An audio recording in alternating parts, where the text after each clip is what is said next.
Good morning students. हमारा BEd first sem का first paper जो है चाइल्डहुड एंड ग्रोइंग अप, उसकी हम फर्स्ट यूनिट देख रहे हैं, जिसका हम लास्ट टॉपिक चल रहा है। आज का भी टॉपिक वही है, हमने पहले देखा था मेथड्स ऑफ एजुकेशनल साइकोलॉजी, शिक्षा मनोविज्ञान की विधियाँ, जिसकी फर्स्ट मेथड हम देख चुके हैं। आज से हम नेक्स्ट टॉपिक देखेंगे। नेक्स्ट विधि है आपकी अनुप्रस्थ काट विधि, क्रॉस सेक्शनल मेथड। इसकी हम मीनिंग देखते हैं कि इस विधि में अनुसंधानकर्ता कई प्रकार के समूह बनाता है। यह विधि कालानुक्रमिक विधि से ठीक विपरीत होती है।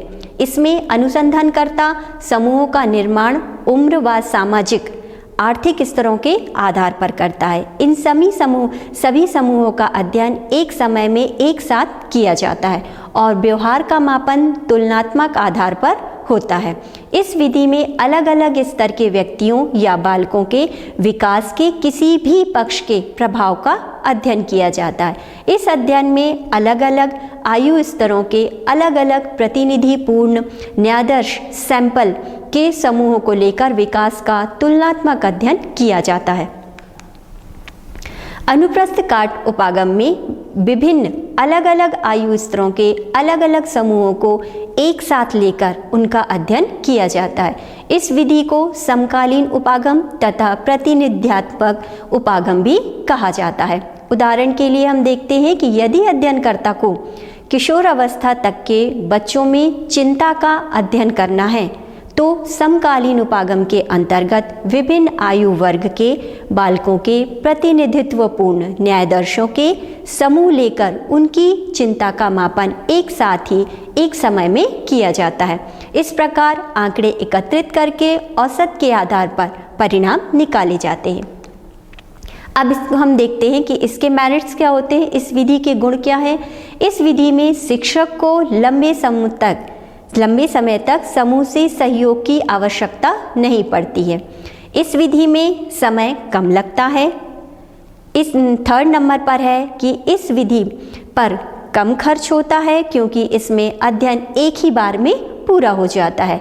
नेक्स्ट है इसमें इसका मेरिट क्या है कि आंकड़ों को लंबे समय तक संग्रह करने की आवश्यकता नहीं होती है। ये हमने देखा इसके मेरिट्स, गुण देखे। अब हम इस विधि के देखते हैं डिमेरिट्स क्या होते हैं, दोष क्या होते हैं। फर्स्ट है इस विधि में समूह में होने वाले परिवर्तन की दिशा का ज्ञान नहीं होता क्योंकि यह अध्ययन अलग अलग समय पर न करके एक समय में ही किया जाता है। सेकंड, इसमें हम देखते हैं कि इस विधि में छात्र के व्यवहार तथा विकास में होने वाले परिवर्तन को न तो ठीक से मापा जा सकता है और न ही अध्ययन किया जा सकता है। नेक्स्ट हम इसमें देखते हैं कि अनुप्रस्थ काट विधि में जो प्रयोज्यों के समूह होते हैं उनका आपसी उम्र विभेद अधिक होता है। उदाहरण के लिए एक समूह जो होता है वो 5 वर्ष के छात्रों का होता है और दूसरा समूह जो होता है वो 8 वर्ष के छात्रों का होता है। अब जब तुलना की जाएगी तो यह तुलना जो है वो सार्थक नहीं होगी क्योंकि दोनों ही समूह की सामाजिक एवं आर्थिक पृष्ठभूमि व व्यवहार में काफ़ी अंतर होगा क्योंकि उनकी आयु में फ़र्क है। अब हम नेक्स्ट देखते हैं हमारी थर्ड नंबर की जो मेथड है वो है अनुक्रमिक डिज़ाइन विधि। इसको हम देखते हैं कि इस विधि में अनुप्रस्थ काट विधि तथा कालानुक्रमिक विधि का मेल दिखाई देता है। यह डिज़ाइन पर आधारित विधि है, इसका नाम ही वैसे ही है। इस विधि में शोधकर्ता विभिन्न आयु के या वर्ग के समूहों का चयन करके 10 समूह का निर्माण करता है और इनका एक ही समय में एक साथ अध्ययन किया जाता है। अब इसके लाभ क्या होते हैं कि इस विधि में अध्ययनकर्ता अपने अध्ययन के परिणाम की जांच कर सकता है कि वह सही है या गलत है।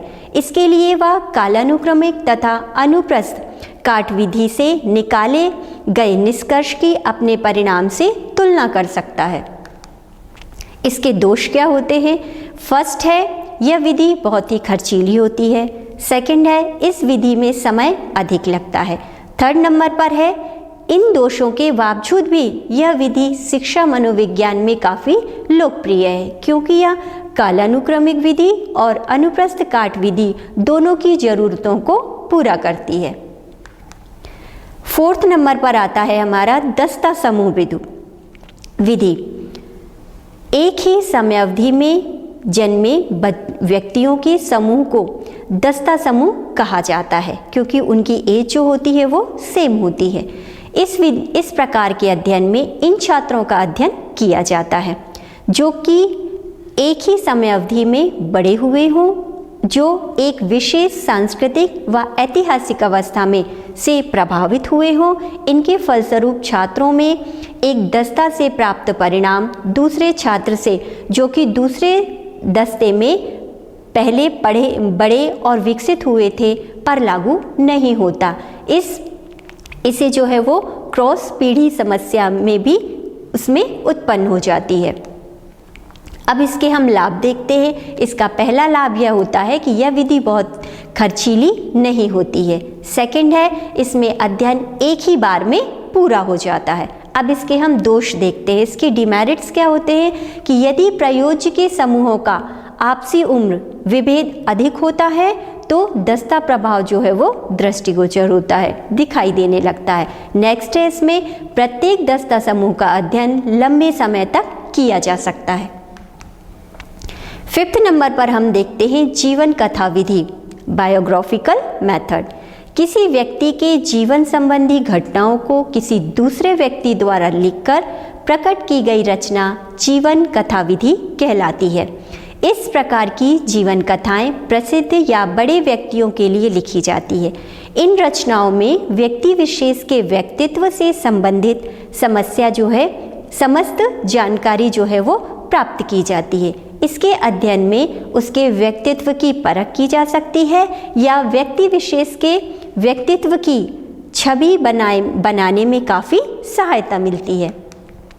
अब इस विधि के हम देखते हैं कि गुण क्या होते हैं। इसका फर्स्ट है कि यह कम खर्चीली विधि होती है। सेकंड है इसमें कि इसमें किसी व्यक्ति विशेष के बारे में काफ़ी सूचनाएं प्राप्त हो जाती हैं। नेक्स्ट है, इस विधि में व्यक्ति विशेष को समझना जो है वो आसान हो जाता है, क्योंकि सभी जानकारी किसी व्यक्ति विशेष की समस्त जानकारी हमारे पास एकत्रित हो जाती है। अब इस विधि का दोष क्या होता है कि व्यक्ति अपनी कमियों को नहीं बताता। यदि हम व्यक्ति के बारे में उससे ही जानकारी लेते हैं तो वो अपने गुण तो बताएगा, लेकिन वो अपनी कमियों को नहीं बताता। या हम ये कह सकते हैं कि कोई भी व्यक्ति जो है वो अपनी कमी उतने अच्छे से पहचानने में उसको आसानी नहीं होती है। गुण तो वो आपको बता सकता है लेकिन दोष नहीं बता सकता। तो इस विधि की सबसे बड़ी कमी क्या होती है कि इसमें व्यक्तियों के गुण तो हम बता पाते हैं, लेकिन उसमें जो कमियां होती हैं, जो व्यक्ति के दोष होते हैं, वो इस विधि द्वारा हम एकत्रित नहीं कर सकते। 6 नंबर पर आता है केस स्टडी मेथड, व्यक्तिगत अध्ययन विधि। मनोविज्ञान में केस शब्द का प्रयोग किसी ऐसे व्यक्ति की सहायता करने के लिए किया जाता है जो किसी मनोरोग से ग्रसित हो। उसका अध्ययन किया जाता है इस विधि के अंतर्गत, जिसमें उसका अतीत, वर्तमान परिस्थिति और भविष्य की संभावनाएं देखी जाती हैं, जिसे व्यक्तिगत अध्ययन भी कहा जाता है। व्यक्तिगत अध्ययन मुख्यतः 2 उद्देश्यों के लिए किए जाते हैं। पहला होता है व्यवहारात्मक समस्याओं का निदान और उपचार करने के लिए। सेकंड होता है अधिक उत्तम मार्गदर्शन और परामर्श देने के लिए।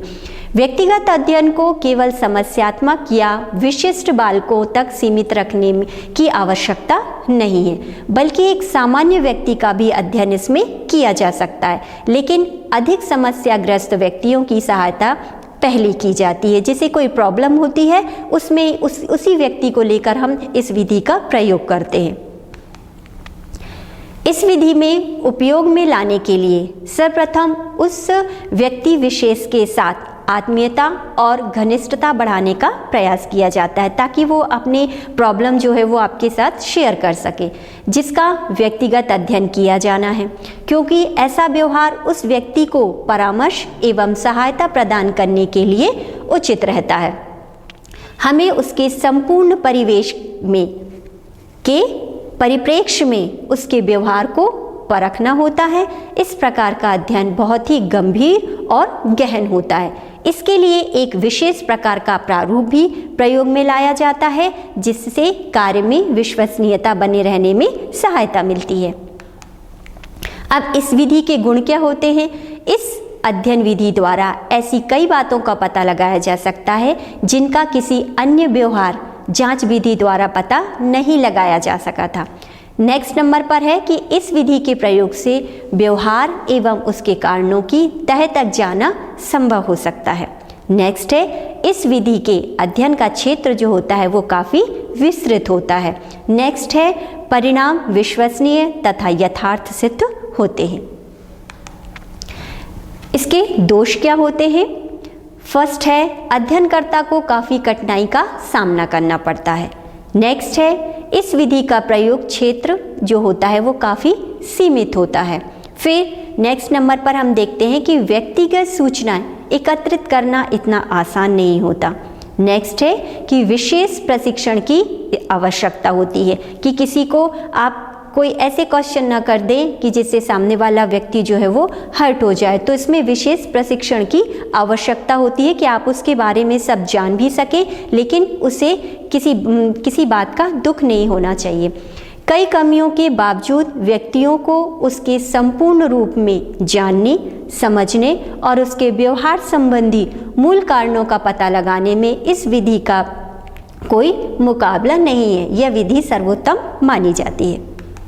नेक्स्ट नंबर पर हम देखते हैं ऑब्जर्वेशनल मेथड, निरीक्षण विधि। निरीक्षण शब्द का अर्थ होता है ध्यानपूर्वक देखना।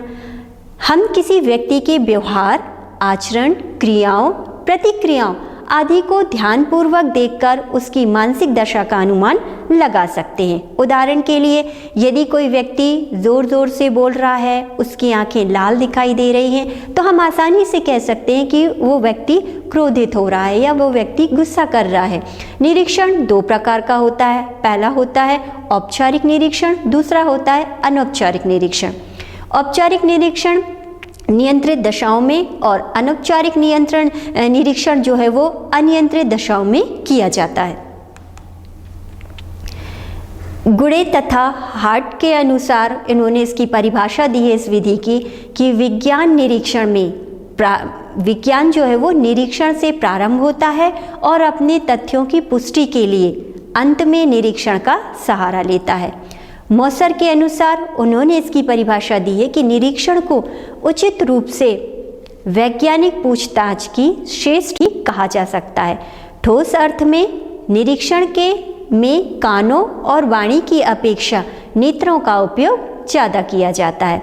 अब निरीक्षण पद के जो वो हम देखते हैं कि पद कौन कौन से होते हैं। फर्स्ट होता है उपयुक्त, सेकंड होता है व्यवहार का निरीक्षण, उसके व्यवहार का निरीक्षण किया जाता है। थर्ड नंबर पर आता है व्यवहार को नोट करना, हम उसके व्यवहार को, बिहेव को नोट करते हैं। फिर उसकी विश्लेषण किया जाता है, व्याख्या की जाती है। और नेक्स्ट होता है व्याख्या और सामान्यीकरण। अब इसके हम देखते हैं कि इस विधि के गुण या दोष क्या होते हैं। फर्स्ट होता है शिक्षा के उद्देश्यों, पाठ्यक्रम आदि में परिवर्तन को सार्थक करता है। ये बाल अध्ययन के लिए काफ़ी उपयोगी होती है ये विधि। थर्ड नंबर पर है बालकों के उचित दिशा में विकास को अधिक इस विधि के द्वारा हम अच्छे से बता सकते हैं। नेक्स्ट होती है विद्यालयों में वांछनीय परिवर्तन लाने में इस विधि से सहायता मिलती है। अब इसके दोष क्या होते हैं। फर्स्ट इसका दोष होता है असत्य निष्कर्ष। जो हम निष्कर्ष निकाल सकते हैं वो कभी कभी इसमें गलत हो जाते हैं, इसलिए इसका सबसे बड़ा दोष होता है कि इसके द्वारा जो निष्कर्ष निकाले जाते हैं वो असत्य होते हैं। सेकंड नंबर पर है स्वाभाविक त्रुटियों व अविश्वसनीयता होती है। स्वाभाविक रूप से इसमें गलतियां इस विधि द्वारा पाई जाती हैं। प्रयोज्यों का अस्वाभाविक व्यवहार इसमें देखा जाता है। फिर देखते हैं कि इसका लास्ट दोष जो होता है वो आत्मनिष्ठता होती है।